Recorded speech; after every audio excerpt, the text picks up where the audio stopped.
नमस्कार, स्वागत आप सभी का। आपके साथ मैं हूं पुनीत। खबरें वो जिसका जुदा है अंदाज, खबरें वो जो है अलग और खास, और ऐसी ही खबरों को दुनिया जहां से समेट कर हम लाते हैं आपके पास।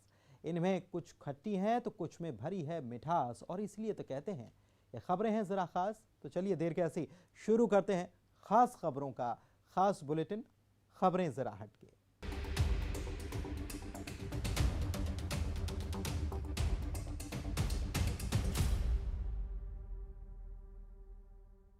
एक से बढ़कर एक कलाकार आपने देखे होंगे, लेकिन बेजान लकड़ी में जान डालने वाला कलाकार क्या कभी देखा? भूत, भविष्य और वर्तमान को अपने हाथों के हुनर से गढ़ने वाला कलाकार कभी देखा? लकड़ी पर उकेरने वाला हुनरमंद कभी देखा? नहीं देखा तो आज मिलवाते हैं आपको कोंडागांव के कलाकार राजकुमार कोर्राम से।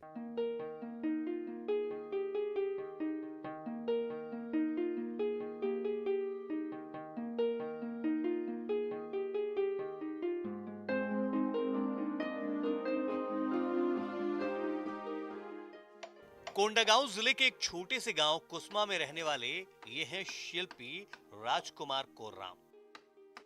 इनके सधे हाथ बेजान लकड़ियों में भी जान डाल देते हैं।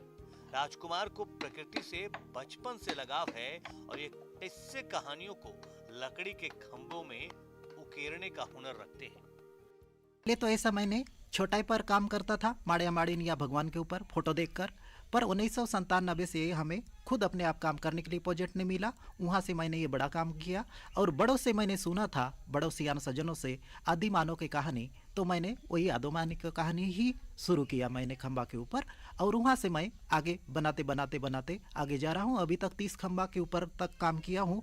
दरअसल आपने अभी तक देवी देवताओं से लेकर दूसरी अलग अलग तरह की मूर्तियां देखी होंगी, पर राजकुमार अपनी कलाकृति में भूत, भविष्य और वर्तमान के हालात को उकेरते हैं।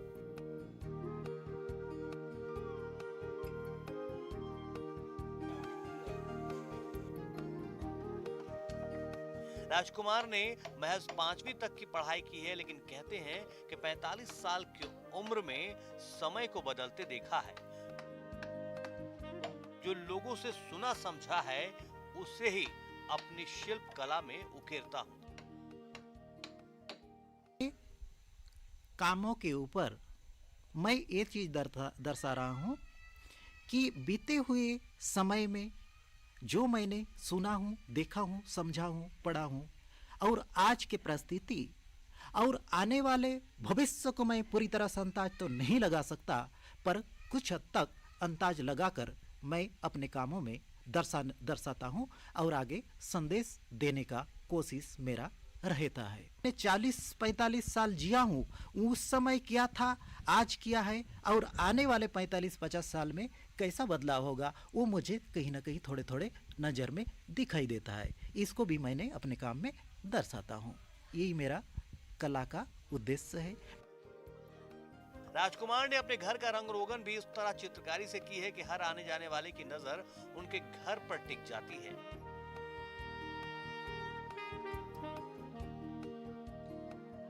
लोग अपने घर के सामने अपना नेम प्लेट लगाते हैं, पर राजकुमार घर के बाहर पर्यावरण बचाने का संदेश दे रहे हैं।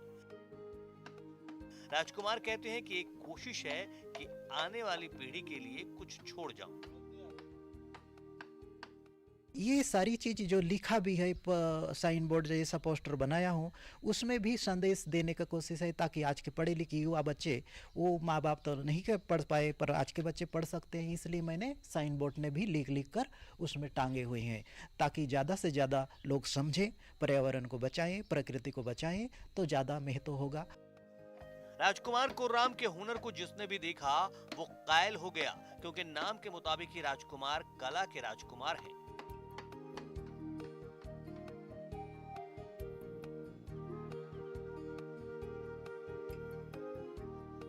वो अपने हुनर के जरिए संदेश देना चाहते हैं कि प्रकृति है तो हम हैं तो जीवन है तभी तो कला जीवित है।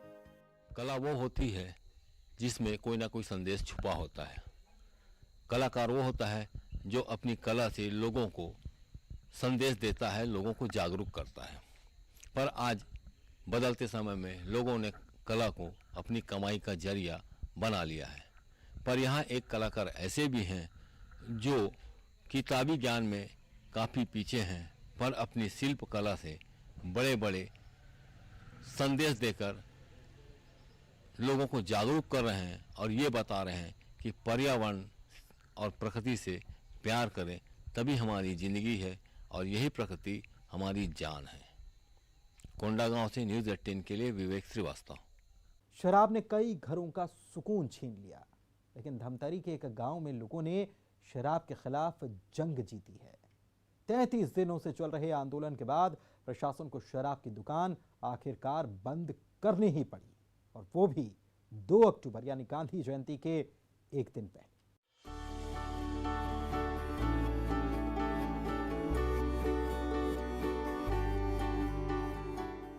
छत्तीसगढ़िया गीत और उन गीतों पर झूमती नाचती लोगों की टोली, खासकर नाचती गाती जश्न मनाती महिलाएं।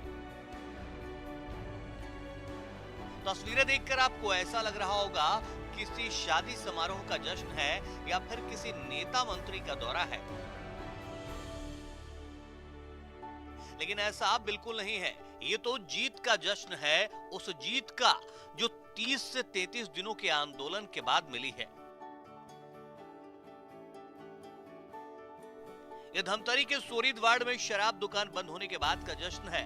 वार्ड की महिलाओं ने गांव में नाचते गाते हुए रैली निकाली और गांव भर के लोगों ने एक साथ बैठकर खाना खाया। ये उस आंदोलन के सफल होने की खुशी है जो पूरे 33 दिनों तक चला।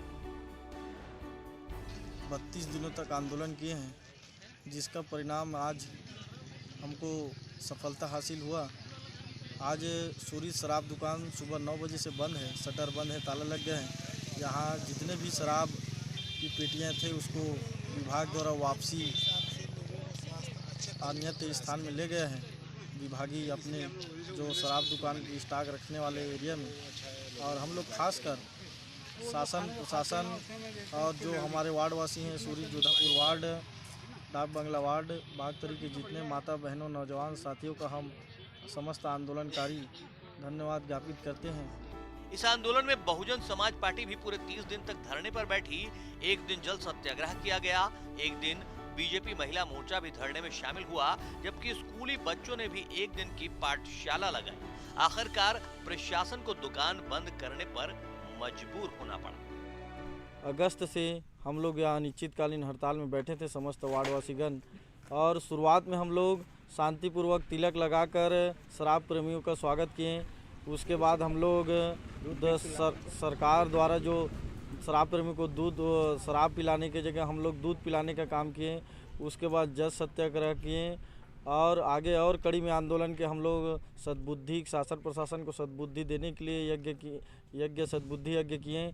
उसके बाद हम लोग मानव श्रृंखला बनाकर, और यहाँ तक कि हमारे जो बच्चे लोग हैं 55 दिन स्कूल जाना छोड़कर यहीं पढ़ाई करके शासन को ध्यान आंदोलन स्थल में पढ़ाई किए और शासन को अवगत कराने का काम किए।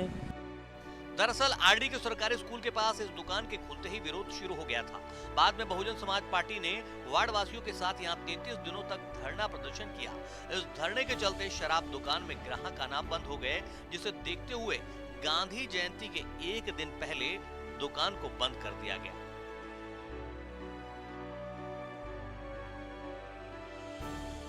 शराब के खिलाफ धमतरी में जन आंदोलन की यह सबसे बड़ी जीत है। अभिषेक पांडे, न्यूज़ 18, धमतरी। अजगर सामने आ जाए तो लोगों के पसीने छूट जाएंगे, लेकिन अजगर पेड़ पर दिख जाए तो सोचिए जरा क्या होगा। शिवपुरी में एक अजगर पेड़ पर आराम फरमा रहा था। छोटा मोटा नहीं, 12 फीट का अजगर। तभी लोगों की निगाह उस पर पड़ी, और फिर आगे आगे क्या हुआ आइए आपको दिखाते हैं।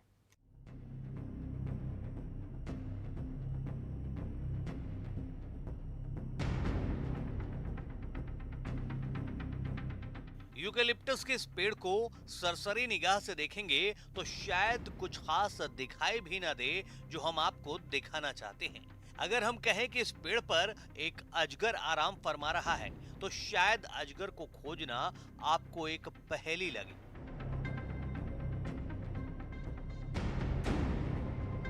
अजगर यूकेलिप्टस के पेड़ से ऐसा लिपटा है जैसे वो पेड़ का हिस्सा हो। अब जरा गौर से इन तस्वीरों को देखिए। एक लंबा चौड़ा अजगर पेड़ के तना और टहनियों के बीच दिखाई देगा।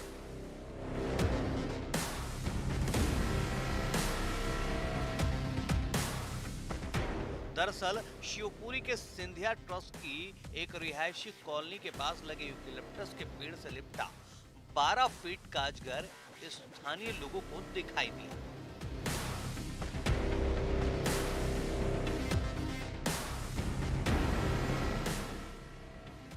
अजगर करीब 20 फीट ऊंचे पेड़ पर चढ़कर आराम से नींद ले रहा था।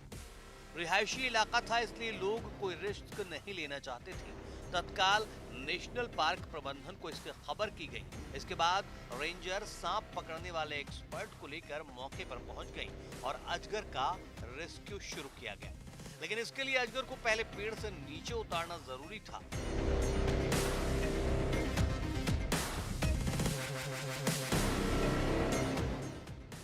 रेस्क्यू टीम ने अजगर को पेड़ से नीचे उतारने के लिए लोहे के हुक लगे एक लंबे बांस का सहारा लिया।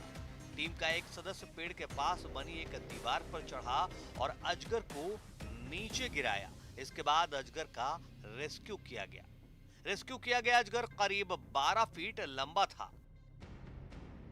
ये सिंधिया छतरी के पास थोड़े दिन पहले हम लोग को सूचना मिली थी, तो विद टीम हम लोग आए हैं और उसको सक्सेसफुली हम लोगों ने सेफली रेस्क्यू कर लिया। कितना बड़ा है? इसकी लंबाई कितनी होगी? 10-12 फुट का। इसमें कुछ खाया हुआ था, इसलिए थोड़ा सा रिस्की भी हो रहा था, बट स्टिल टीम ने अच्छा काम किया। तो ये एरिया जंगल का है कि रिहायशी एरिया है? वैसे तो रिहायशी एरिया है, जंगल का एरिया नहीं है। रेस्क्यू के बाद अजगर को सुरक्षित जंगल में तो छोड़ दिया गया है, लेकिन इस तरह की तस्वीरें हमें सोचने पर मजबूर जरूर करती हैं कि इंसानी बस्तियों का दायरा जिस तेजी से बढ़ता जा रहा है और जंगलों का दायरा सिमटता जा रहा है, ऐसे में जानवर बेचारे जाएं तो जाएं कहां। अशोक अग्रवाल, न्यूज़ 18 शिवपुरी। मध्य प्रदेश के मंदसौर जिले में एक ऐसा व्यापार स्पॉट है जहां बिना किसी लिखा पढ़ी के उंगलियां पकड़ने और हाथ मिलाने से लाखों रुपए के सौदे हो जाते हैं और किसी को कानो कान खबर तक नहीं होती। देखिए यहां कैसे होता है गमछे की आड़ में दिलचस्प व्यापार। एक कहावत है, बंद मुट्ठी लाख की, खुली तो खाक की। कुछ ऐसा ही होता है धुंडड़का बाजार में। हम बात कर रहे हैं यहाँ के पशु बाजार की, जहाँ व्यापार करने का तरीका बड़ा अनूठा है। इन तस्वीरों में देखिए कि कैसे पशु बाजार सजा हुआ है और एक से बढ़कर एक नस्ल की भैंसें यहाँ मौजूद हैं। इनकी कीमत लाखों में है। अब भला खुलेआम लाखों रुपए का सौदा हो कैसे? इसके लिए यहाँ के लोगों का एक बड़ा दिलचस्प तरीका है जो पुरानी पीढ़ियों से प्रचलन में चला आ रहा है। सौदा यहाँ पे भैंस का हाथ के ये रुमाल के अंदर हाथ से करते हैं। हाँ, उंगली में करते हैं। ये भैंस खुली कीमत करते हैं हम। ये इसकी 75,000 80,000 रुपये 85,000 रुपये की कीमत करते हैं इसकी। जो भी गिराक इसके हिसाब से लेते हैं बस। और जो सौदा हो जाता है ये भैंस बिक जाती है। वो गिराक कितने की लेता है हम बोल देते 2-5 हज़ार रुपये कम दे देना इसमें। जैसे 2-3 उंगली पकड़ी 30,000, 4 उंगली पकड़ी 40,000 रुपये, इस टाइप में गमछे के अंदर जो होता है। तो देखा आपने क्या जबरदस्त ट्रिक अपनाते हैं ये व्यापारी। इनका तो कहना है कि फारसी में भी सौदा कर लेते हैं। अगर किसी पशु की खरीदारी करनी हो और तीसरे पक्ष को इसका पता न चले तो इसके लिए दोनों पक्ष, खरीदार और बेचवार, गमछे का सहारा लेते हैं। दोनों अपनी हथेलियों पर गमछा डालकर इसे ढक देते हैं और बस उंगलियों ही उंगलियों में इशारा हो जाता है। पशुओं की कीमत के अनुसार उंगलियां पकड़ी जाती हैं और डील डन हो जाती है। एक और देनदार नोट गिनकर अपनी पॉकेट में रख लेता है तो दूसरी ओर खरीदार पशु लेकर चला जाता है। इसी तरीके से कई पशुओं की खरीद बिक्री हो जाती है। ना तो यहाँ कोई विवाद हुआ है आज तक, ना ही आज तक कोई धोखेबाजी। हम करीबन 15 साल हो गए या भैंसे बेचने के लिए आते हैं और अच्छी भैंसे लाते हैं, अच्छी बेचते। और अभी तो अभी मध्यवाड़ा चल रहा है थोड़ा बहुत। हमारे को कोई दिक्कत नहीं, हम तो फारसी पूरी जानते हैं। ये हाथ पकड़ना, अंगुलियां पकड़नी सब सारी समझते हैं। 5 अंगुली पकड़ते हैं, ये पक्का तो 50,000 हो गया, और एक ये पक्का बोल देते लाख रुपए हो गया, और ये पकड़ के ये कम बोल दिया तो 20 भी कम होते हैं, 2,000 भी कम होते हैं। यहाँ पे क्या जैसे कि इनकी मुस्तफा भाई की दावनी है, इनकी दावनी फिक्स रहती है, वैसे अगले वाले की अगली वैसे फिक्स रहती है, ऐसे मतलब कोई लड़ाई टकरार नहीं होती है। हम लेते हैं 20 रुपये शुल्क भैंस का, सभी अपने मतलब सभी अपनी ज़मीन में बंधी हुई है, इसमें कोई लड़ाई टकरार नहीं होती भैंसों में।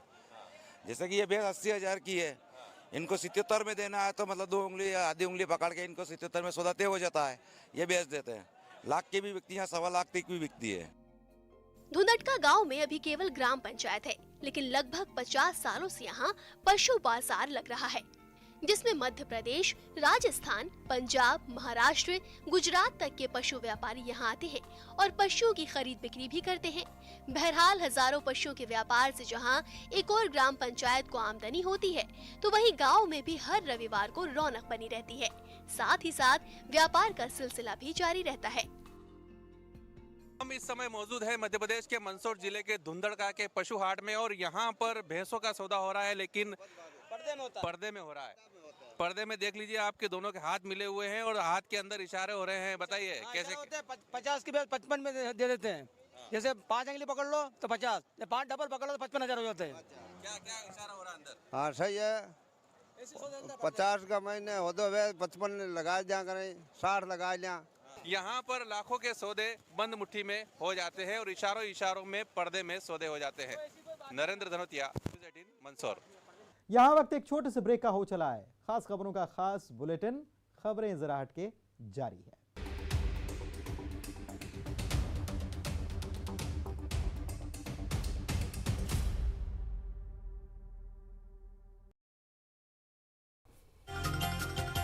एमपी में बिजली संकट, चारों थर्मल पावर प्लांट में बचा 4 दिन का कोयला। प्लांट में 2.67 लाख मीट्रिक टन कोयला उपलब्ध है। लखीमपुर में किसानों की मौत पर एमपी में गृह मंत्री नरोत्तम मिश्रा का बयान, कहा कोई भी मौत हो वह दुखद होती है।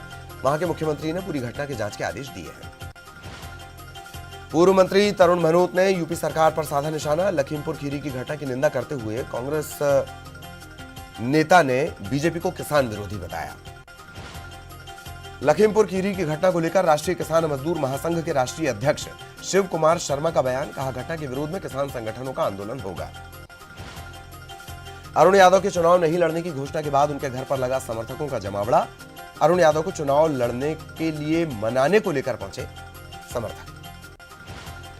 टीकमगढ़ के पृथ्वीपुर सीट पर उपचुनाव को लेकर बीजेपी ने लगाया जोर। मंत्री विश्वास सारंग ने पार्टी कार्यकर्ताओं के साथ की बैठक। इंदौर में गायब हुए टायर व्यापारी का मिला शव। दुकान जाने के लिए शनिवार को निकले थे अशोक वर्मा। सिमरौल थाना इलाके में गहरी खाई में मिला शव, पड़ताल जारी। डिंडौरी में राज्यपाल मंगू भाई पटेल तितरू बैगा आदिवासी के घर करेंगे भोजन। कल से 2 दिन के डिंडौरी दौरे पर रहेंगे राज्यपाल। तैयारियों में जुटा तितरू बैगा आदिवासी का परिवार। भोपाल की खराब सड़कों को देखकर बीजेपी विधायक रामेश्वर शर्मा हुए गरम। नगर निगम के अधिकारियों को कड़ी फटकार, जल्द से जल्द रोड ठीक करवाने के निर्देश। दिल्ली के रोहिणी कोर्ट में हुए गोली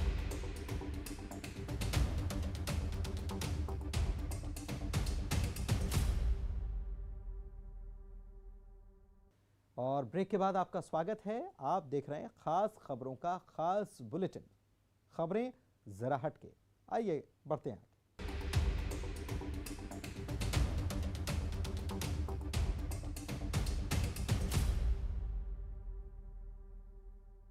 आपने स्कूलों कॉलेजों में लाइब्रेरी तो देखी ही होगी, लेकिन क्या आपने जुगाड़ की लाइब्रेरी देखी है? और वो भी जिले के 486 ग्राम पंचायतों में।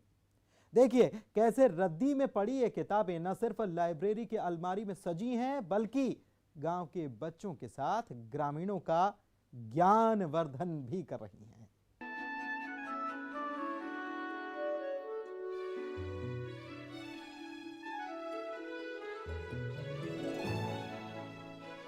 आपने कचरा रखने के लिए कचरे वाले को आवाज लगाते तो सुना होगा, लेकिन क्या आपने किताबें इकट्ठा करने के लिए अनाउंसमेंट सुना है?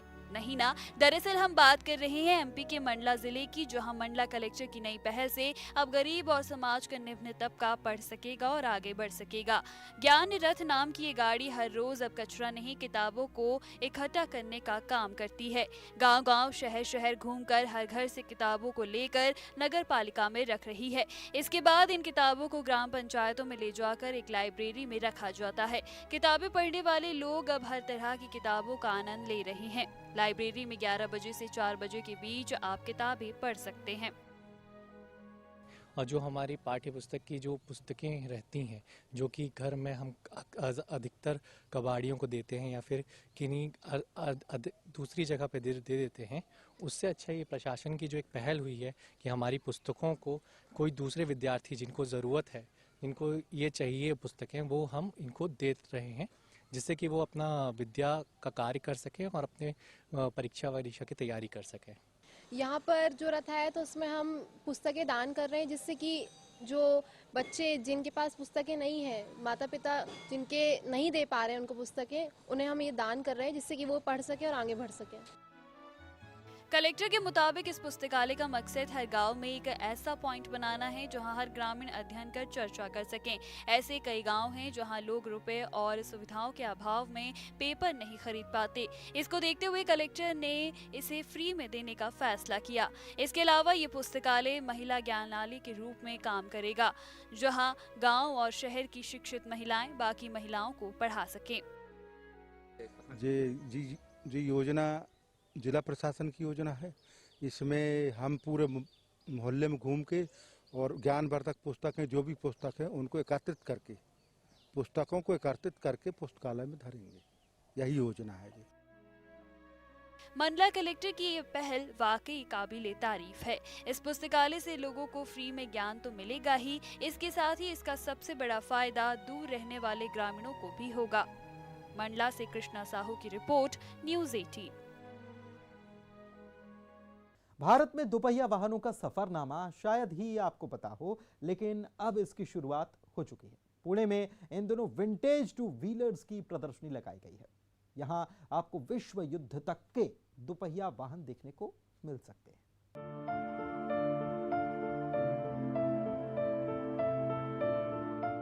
बुलंद भारत की बुलंद तस्वीर, विंटेज टू व्हीलर की प्रदर्शनी, भारत में दो पहिया का इतिहास, दो पहिया वाहनों का सफरनामा।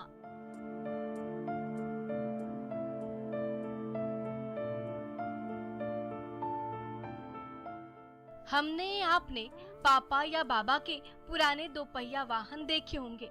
हो सकता है कि आपके घर में अब भी दशकों पुराना स्कूटर या मोटरसाइकिल हो। ये भी हो सकता है कि वो कैसे आपके घर आई, उसकी कोई रोचक कहानी भी रही हो। भारत में दो पहिया वाहनों का सफरनामा उतना ही रोचक है। तो पुरानी चीज़ों में थोड़ी बहुत तो दिलचस्पी रहती है, ऐसा कोई आदमी नहीं है कि जिसको नहीं है। और लोग यहाँ आए, ये सब बाइक्स देखे और उनके घर में कोई बाइक रहेगी तो वो रिस्टोर करे, ये सब उद्देश्य से ही अभी आज का ये एग्जीबिशन लगाया हुआ है। महाराष्ट्र के पुणे के केंचले बिजनेस कॉर्पोरेट सेंटर में इन दिनों विंटेज टू व्हीलर्स की प्रदर्शनी लगाई गई है। यहाँ 100 साल से ज्यादा पुराने कारों समेत 550 विंटेज टू व्हीलर्स रखे गए हैं। इसमें Norton, Velocity, Triumph, BSA, Ariel, Royal Enfield, Jawa, Yezdi, Ambassador, Yamaha, Vespa, Lambretta के साथ इंग्लैंड, जापान, चेकोस्लोवाकिया और फ्रांस में बने पुराने वाहन भी शामिल हैं। विनीत की योजना विंटेज व्हीलर्स म्यूजियम बनाने की है। इसका एक म्यूजियम करने जा रहा हूँ, तो वो म्यूजियम जब बन जाएगा तो हिस्ट्री बन जाएगी, थोड़ी लोगों को मालूम पड़ जाएगा। अभी ये प्रयास है कि इंडियन ऑटोमोबाइल टू व्हीलर की जो हिस्ट्री है वो बन जाएगी अपने पास, तो अच्छी तरह से लोगों को प्रेजेंट करें। विनीत ने इन वाहनों को एकत्रित करने, उसकी मरम्मत और रख रखाव में करीब 35 साल लगा दिए। प्रदर्शनी में मौजूद सभी विंटेज व्हीलर्स चालू हालात में हैं। लोगों को यहाँ वाहनों के साथ उनके इतिहास को भी जानने का मौका मिल रहा है। Bureau report, news 18 network. और इसी के साथ आज के खबरें जरा हटके के सफर में इतना ही। दीजिए इजाजत, नमस्कार।